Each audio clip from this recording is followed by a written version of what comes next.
Bonjour, donc là nous sommes sur le marché. Donc je vais faire une vidéo pour vous expliquer tous les outils que j'utilise, puisque la dernière fois j'ai été un peu rapidement et puis certains ont demandé que je puisse les détailler, donc on va le voir maintenant. Au même temps que je déballe, je vais vous les donner.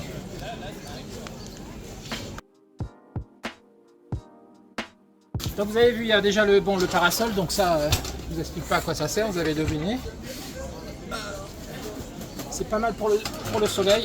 Alors c'est pas indispensable pour réparer des PC, bien entendu, mais c'est bien pratique pour s'installer.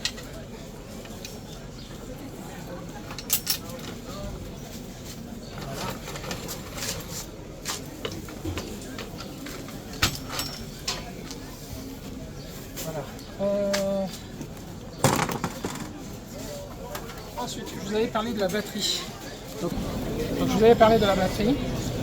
Ça me permet soit de me relier au réseau électrique, soit de pouvoir m'alimenter dessus. Donc c'est une batterie EcoFlow. Donc elle est rechargeable solaire. Je vous ai pas emmené le panneau solaire, mais vous verrez tout ça sur le site. Avec le prix. Je l'ai acheté, ça fait déjà 2 ans que je l'ai. J'utilise pour aller en camping. Donc le principe est assez simple.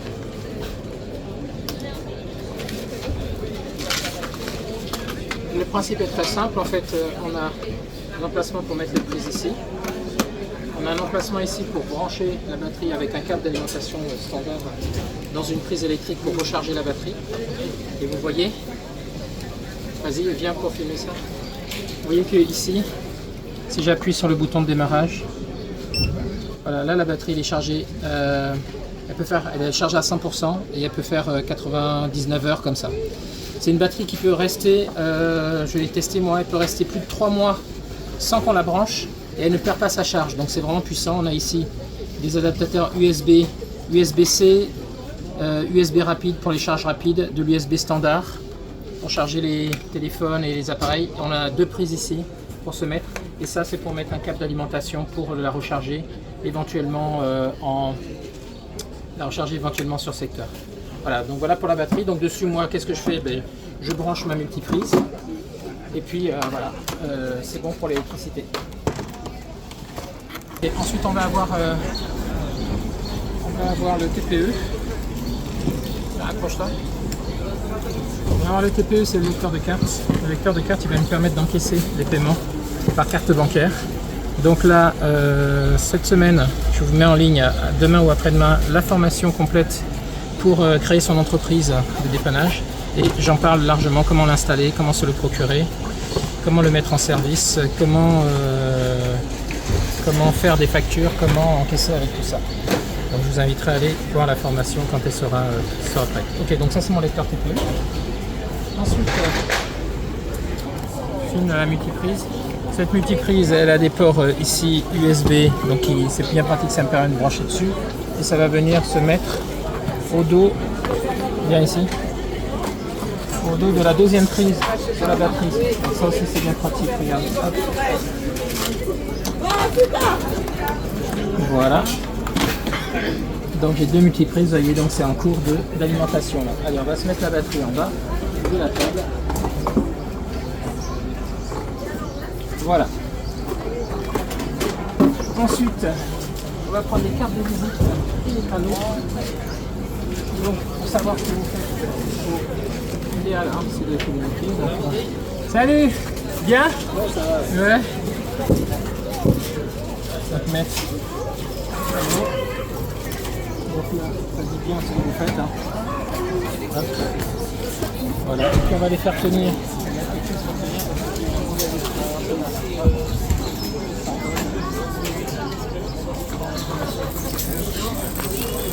Bloqué d'un côté.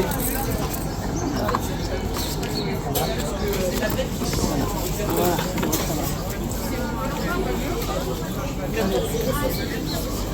Ensuite, j'ai les PC. Les lunettes. Il faut une paire de supplémentaires. Madame, bonjour. Question, vous êtes installé où, allez-vous? Allez-vous les bains, je vais vous donner une carte. Attendez. À côté de la mairie. Rue de l'Hôtel de Ville, là où il y avait l'ancienne pharmacie et l'ancien fleuriste. D'accord. que mon mari a son écran de téléphone qui est cassé déjà depuis pas mal de temps. Ah va. ben, c'est exactement ce qu'on fait. Alors attendez, je vous donne une carte. Où est-ce que j'ai mis Ton panneau il est tombé. Ouais, je vais le remonter tout à l'heure. Attendez, je vais prendre la gamme.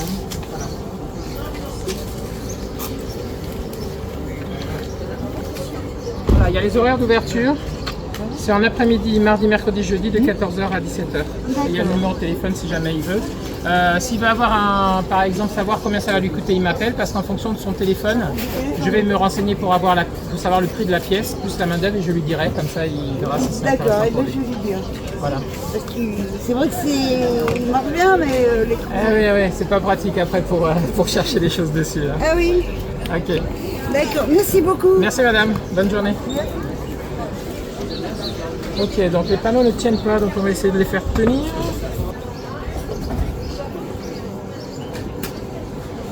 Voilà, que les gens puissent les prendre. J'ai le PC, donc ça c'est mon PC principal, c'est celui qui me sert pour travailler. Et puis, ma foi, on est plutôt pas mal. Je vais vous montrer maintenant en détail le contenu de ma trousse de réparation et je vais vous parler des différents outils. Et pour ceux qui ont les liens, alors je précise c'est pas une vidéo sponsorisée, donc j'ai aucun lien d'affiliation ni de parrainage, donc vous n'aurez pas de réduction. Pour l'instant je suis qu'un petit youtubeur, donc je vous conseille de liker la vidéo, de la partager pour que la chaîne puisse grossir de sorte à ce que je puisse en vivre. Pour l'instant ça rapporte 0, donc il n'y aura pas de lien d'affiliation. Donc évidemment vous pouvez trouver du matériel peut-être mieux ailleurs, mais je vais vous donner le matériel que moi j'ai. Là je vais vous montrer le contenu de la sacoche. Donc je vais vous mettre un lien vers la sacoche. Je la trouve bien pratique, même si des fois ça manque un peu de place, donc du coup moi j'ai la sacoche et le sac à dos. Donc dans le sac à dos je vais mettre essentiellement mon matos, comme pour réparer les tours, et puis mon ordinateur, ma tablette, voilà, ça c'est le matériel que je vais utiliser et tout ça. Et ici dans la sacoche, ici c'est vraiment la sacoche d'intervention. Donc là j'ai toujours ici mes cartes de visite. Comme ça quand je vais, c'est la sacoche qui me sert sur le marché, mais je vais aussi à domicile. Donc du coup je peux distribuer mes cartes et je suis sûr d'en avoir. Ça, je crois que je vous en ai déjà parlé, c'est un adaptateur qui permet de mettre dedans un disque dur. Quand on récupère un disque dur d'un client par exemple comme ça, ben, ça permet de le transformer en disque dur externe parce que c'est un boîtier pour pouvoir mettre dedans le disque dur. On range le disque dur dedans et le client peut avoir son disque dur comme disque dur d'archive. Donc je vous mettrai le lien, ça se trouve sur Amazon. Ici j'ai deux disques durs SATA SSD, donc un de 1 Tera, un de 240. J'utilise souvent ceux de 240, ça suffit largement. Les gens ont rarement plus de besoin.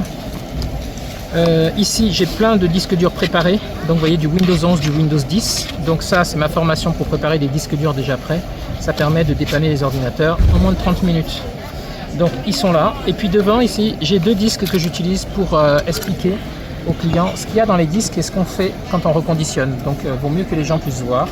Ça leur permet de savoir exactement ce qui se passe. Donc ce que je leur explique c'est que leur disque actuel c'est ça, un disque dur mécanique. Et que l'objectif c'est de leur mettre un nouveau disque dur à la place. Donc je prends l'image d'un moteur et de remplacer ça avec des disques durs SSD qui sont beaucoup plus rapides. Donc ça leur permet de voir et puis de savoir tout de suite ce qu'on va faire. Ici j'ai un câble USB parce que des fois on peut m'emmener des imprimantes. Donc pour les réinstaller il faut un câble USB souvent sur certaines imprimantes. Ça c'est un cordon d'alimentation d'imprimante parce que des fois les cordons peuvent être cassés. Et ça va, c'est les embouts pour le chargeur universel. Donc, chargeur universel, j'espère que je l'ai pris.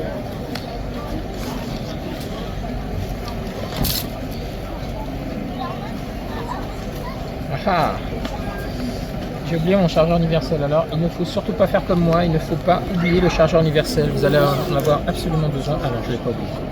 Il est de l'autre côté, donc on va le montrer quand on sera de l'autre côté. Voilà, donc ici c'est tout ce que j'ai de ce côté-ci. Donc évidemment vous avez des choses ici pour mettre des outils, des stylos, ce que vous voulez. Voilà pour cette face-là. Allez, on va prendre la prochaine face, celle-ci.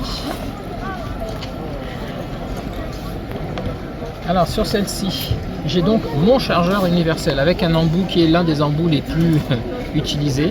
Donc ça vous permet de pouvoir tester si c'est un chargeur qui n'est pas bon ou pas. Et donc là j'ai tous les autres embouts qui vont avec.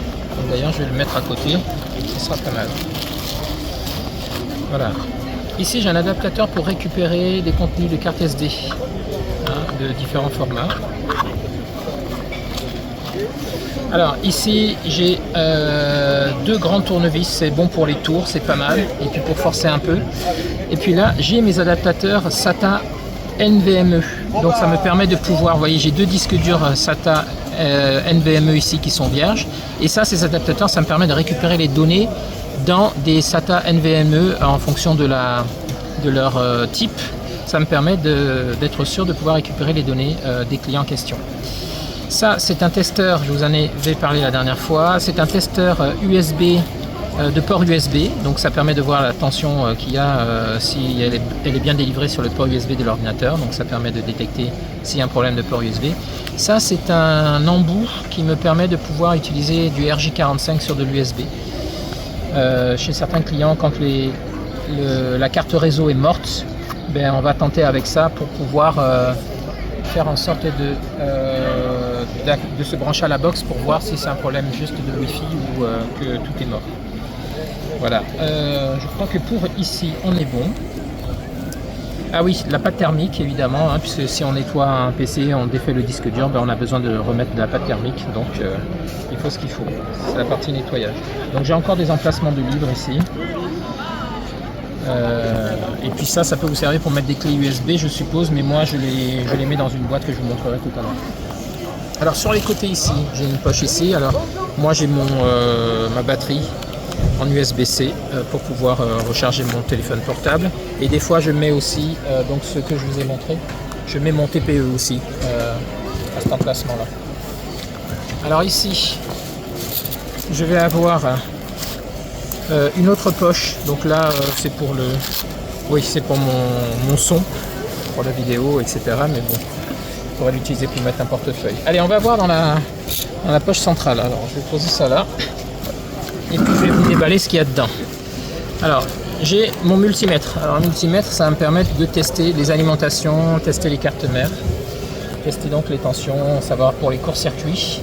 Donc je vous renvoie vers mes vidéos où j'explique tout ça.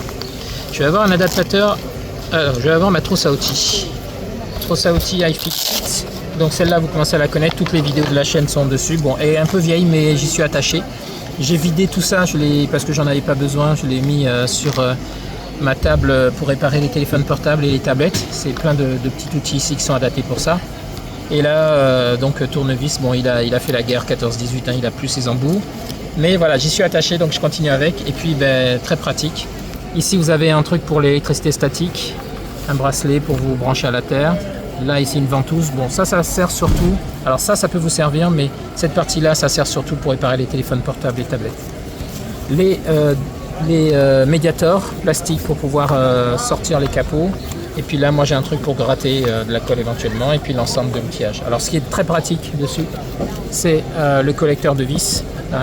J'en parle à chaque fois que je vous fais les vidéos. Et puis si on a un truc aimanté, ça permet de poser aussi ses vis dessus, c'est bien pratique. Donc ça, la trousse iFixit, je vous mettrai le lien en bas en description dans la vidéo. Ensuite, ça je vous montrerai en dernier.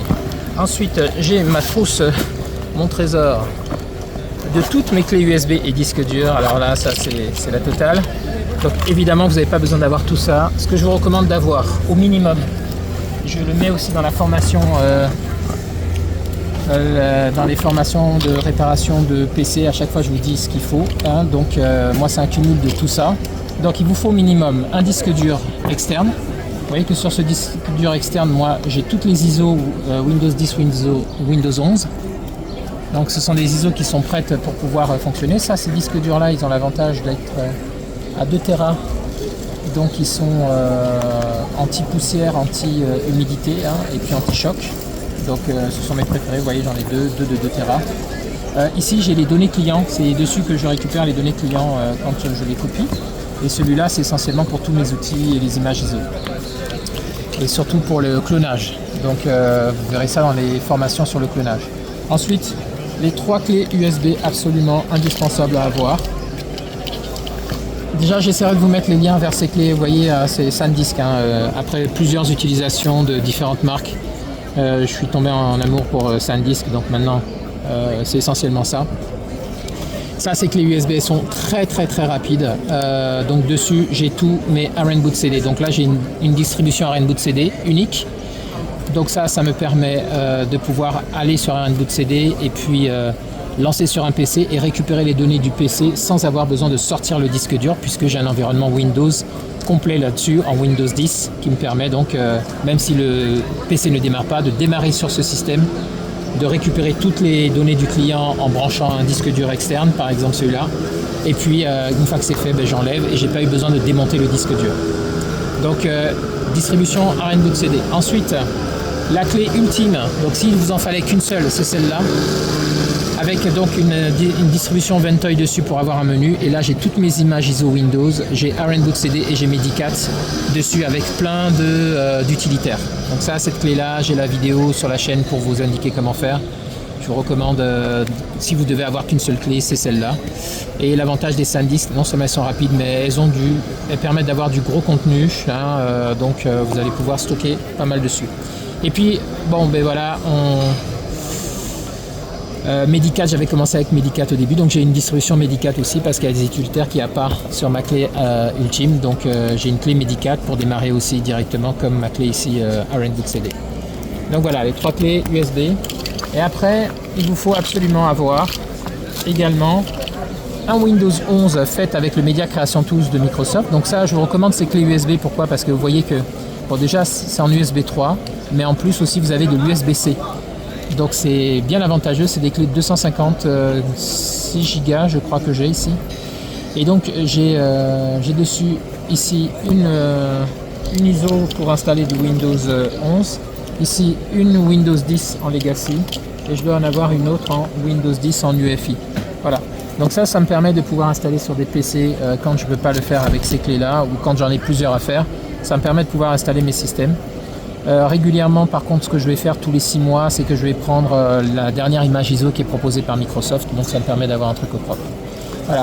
Donc ça, c'est pour les clés USB. Et puis après, tout ça, c'est mon bordel de clés. Donc je ne vais pas vous dire tout ce qu'il y a dessus parce qu'on n'en a pas fini. Mais l'Azesoft, la version Pro, pour cloner, pour récupérer les mots de passe de session qui sont bloqués. Les gens, ils ont oublié leur mot de passe de session locale ou de session Microsoft sur leur PC, ils n'arrivent pas à démarrer. Ben ça, avec l'Azesoft, c'est le combo gagnant parce que vous avez Disk Image and Clone, l'utilitaire pour pouvoir faire du clonage, mais vous avez aussi le recovery, pas le recovery password, pardon, le reset password, qui est très bien. Ensuite, j'ai Ease To Doers. Alors ça, c'est pour du clonage aussi, mais surtout des sauvegardes. C'est une clé bootable dessus. Toutes ces clés sont des clés bootables en fait, on démarre dessus. Ça, c'est ma clé combo avec tous les utilitaires. Une fois que j'ai installé un PC, j'ai dessus tout ce qu'il me faut pour installer ce qui va bien. Donc Ninit dont j'ai parlé, j'ai Chrome, enfin tous les utilitaires d'installation du PC. Et puis j'ai une version de Office 2021 aussi dessus. Bon, après toutes ces clés là, je les utilise plus trop. C'est des anciennes clés que j'avais qui sont moins rapides. Vous voyez, une distribution Windows 10. Alors je les garde parce que je peux toujours avoir un truc à installer dessus. Ça, je vous en ai pas encore beaucoup parlé dans la chaîne. C'est l'IODD. Ça, c'est un miracle. Je vais faire peut-être une formation complète dessus parce qu'il y a beaucoup de choses à dire dessus. Hein. Ça, c'est un disque dur qui peut faire en fait tout ça. Ça peut être remplacé par ça, tout simplement. Donc en fait, tout ce qui est là, ça peut être remplacé uniquement par ce petit appareil. Donc je raconterai des choses dessus un peu plus tard. Pour l'instant, on va faire l'impasse. Voilà, je pense que pour les clés USB, vous savez tout. Vous savez tout pour les clés USB et disque dur. Donc j'ai ça. Évidemment, j'ai une copie de tout ça sur mon PC parce que si jamais je perds ma trousse, voilà. Ah oui, j'ai un autre Win4 Passkey. Win4 Passkey ici, ça c'est la même chose que l'Azesoft, mais maintenant j'utilise l'Azesoft. Ça permet de pouvoir faire sauter les mots de passe de session Microsoft quand les gens ils ont oublié leur mot de passe pour entrer dans leur PC. C'est une version payante que j'ai aussi, donc ça marche aussi pour les comptes Microsoft, les sessions Microsoft. Donc voilà pour la trousse. Et donc il nous reste pas grand chose. On va avoir l'adaptateur USB SATA grand format ici, pour à la fois de l'IDE, les anciens disques durs, donc les vieux disques durs, ou du SATA. Et ça, c'est complété par ce que je vous ai montré tout à l'heure, les adaptateurs NVMe. Donc avec ça, vous êtes paré pour pouvoir récupérer les données, donc c'est pas là, pour pouvoir récupérer les données de tous les PC que vous allez avoir en main. Voilà, entre ça et puis ça, c'est bon, vous allez pouvoir brancher tous les disques durs, quel que soit le format, quelle que soit la taille, et récupérer les données dedans. Donc ça, c'est, je vous mettrai le lien aussi. Et ensuite, on finit avec le kit de nettoyage. Alors, cette vidéo, je répète, n'est pas sponsorisée, mais je vais leur faire de la pub parce qu'en fait, j'en ai testé plein là. J'en ai acheté plein sur Amazon, des trucs pour nettoyer les écrans et des trucs pour nettoyer les plastiques des ordinateurs. Et il faut avouer que là, Cocorico, c'est Technoutil Chimie, ils sont à Nanterre. Il y a le numéro ici, je vais vous mettre vous pouvez les trouver aussi sur internet facilement et les appeler. Et vous allez pouvoir utiliser leurs produits. Ils en ont plusieurs et ils sont spécialisés dans les produits nettoyants. Et ils ont la gamme bureautique. Dans la gamme bureautique, vous allez avoir évidemment l'air sec, que je n'ai pas ici parce que j'ai un compresseur portable. Ah oui, je ne l'ai pas pris, il faudra que je vous le montre. Donc vous allez avoir l'air sec, mais vous allez surtout avoir ici Plastic Net. Ça, c'est une mousse que vous pulvérisez sur des plastiques qui ont vieilli, donc des PC qui étaient blancs, qui deviennent jaunes ou qui ont des traces indélébiles. Et donc Plastic Net, là, vous balancez cette mousse dessus, vous laissez agir 3 à 5 minutes, vous venez nettoyer et c'est blanc comme... c'est lavé plus blanc que blanc, comme dirait l'autre. Donc ça, c'est vraiment précieux. Et puis ensuite, celle-ci, nettoyant spécial pour écran. Donc ça laisse pas de traces, c'est nickel. Et en plus, c'est vendu avec... si vous voyez là, il y a un petit truc microfibre là pour nettoyer les écrans sans les rayer. Voilà, donc ça, ce combo-là, il est idéal. Alors, malheureusement, il faut savoir que vous ne pouvez pas les acheter en individuel sur le site. D'ailleurs, vous ne pouvez pas les acheter en ligne. Vous devez contacter le service commercial. Et le service commercial ne vous en enverra jamais pour un ou deux. Hein, les commandes, je crois, au minimum, c'est 200 € TTC, les commandes. Donc il faut en prendre quelques-uns. Mais si jamais certains sont intéressés, vous me dites, je passe commande pour pas mal puisque j'en vends dans la boutique et je pourrais éventuellement vous les proposer en ligne à un tarif intéressant. Voilà. Donc vous me dites si ça vous intéresse, mais en tout cas ça vous pouvez le trouver, vous allez les trouver aussi chez certains revendeurs comme Cybertech et compagnie. Ils revendent cette gamme-là. C'est comme ça d'ailleurs que j'avais découvert leurs produits et après je les ai contactés directement. Mais vraiment joli Cocorico parce qu'ils sont en France et ils font du bon matos. Voilà. Donc voilà pour cette vidéo. Je pense qu'on a fait le tour. Évidemment, pour les cartes de visite, sachez que dans la formation donc, qui va sortir, peut-être qu'elle sera déjà sortie au moment où je vais mettre la vidéo en ligne, mais dans la formation pour créer son entreprise de réparation de PC, je vous indique aussi comment faire vos cartes de visite. C'est vraiment, on fait la totale. Je vous indique tout ce qu'il faut savoir pour créer son entreprise et tout ce qu'il faut savoir sur ce que ça va rapporter. Donc à ce propos d'ailleurs, j'ai une question sur combien ça peut rapporter de faire ce type de business sur les marchés. Donc j'y répondrai dans une vidéo spécifique, mais tout le détail de l'imposition, de ce que ça coûte, de comment vous pouvez facturer, tout ça c'est dans la formation. Donc pour ceux qui sont vraiment intéressés par ça, faites-le. En tout cas, ce que je peux vous dire sans trop spoiler la formation, c'est qu'il y a une grosse marge à faire. Parce que évidemment, réparer des PC aujourd'hui, en fait, quand vous allez remplacer le disque dur qui coûte 40 € et que vous facturez 250 € derrière, donc vous avez quand même un peu de marge. En net, c'est plus de 150 € sur chaque 250 € que vous allez facturer. Le reste, c'est pour l'État et c'est pour les charges. Voilà, donc voilà ce que je voulais vous dire sur cette vidéo. J'espère que ça vous sera utile. Si vous avez d'autres questions sur l'un ou l'autre du matériel, moi je vais mettre tous les liens en description, mais si vous avez d'autres questions d'ordre utile et dans l'usage, vous n'hésitez pas dans les commentaires et j'y répondrai avec plaisir. Ok, donc merci d'avoir suivi cette vidéo, j'espère qu'elle vous sera utile. Je vous dis à très bientôt dans une prochaine vidéo. Au revoir.